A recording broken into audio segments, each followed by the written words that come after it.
Kapinsemana una ang nakatakdang pagsugod sa filing of Certificate of Candidacy alang sa 2025 midterm elections. Nagpahinumdum ang COMELEC Region 11 sa rekisitos ingon man regulasyon sa pag-file og COC. Substitution, pwede lang hangtod sa ulahing adlaw sa filing of COC. Ari ang report ni Argil Relator. Alang sa mga buot mo kandidato sa 2025 midterm elections, magsugod pagdawat ang COMELEC offices sa inyong lugar og Certificate of Candidacy kun COC karong October 1, alas 8 sa buntag hangtod alas 5 sa hapon. Adlaw-adlaw ka na bisan pa man og weekend hangtod sa October 8. Sa Davao City, ang COMELEC 3rd District Election Officer maoy naka-assign nga mudawat sa COC sa mga mo kandidato pagka-mayor, vice mayor o congressman. Ang councilors dito sa matag district offices. So ang COC na among dawaton 5 copies. 5 copies na COC na notarized, na ay picture, na ay doc stamps. Oo, tapos properly filled out talaga. Kung nagdeklara ang mo kandidato nga naa siya partido politikal, kinahanglan sab magsumite og Certificate of Nomination and Acceptance o CONA.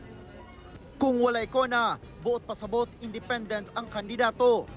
Ang kandidatong doon na lang sa partido ang mamahimong makapahimulos sa substitution hangtod lang sab sa ulahing adlaw sa filing of COC sa October 8. Ang only substitution na gi-allow na beyond October 8 na na changes is kung namatay or disqualified, later on na-disqualify ang kandidato or incapacitated. Una pa man magsugod ang filing of COC, usa ka semana na lang sab ang nahibilin aron makaparehistro alang sa eleksyon sunod tuig. Gitagana na sa COMELEC Davao offices sa satellite registration ang mga nahibiling adlaw sa pagparehistro. Alang sa Davao City 1st District, September 24 ug 25 sa SM Ecoland, September 26 hangtod 28 ug 30 sa Gmall Bahada. Sa mga taga 2nd District, September 24 hangtod 28 kay sa NCCC Mall Buhangin ug September 30 sa SM Lanang Premier.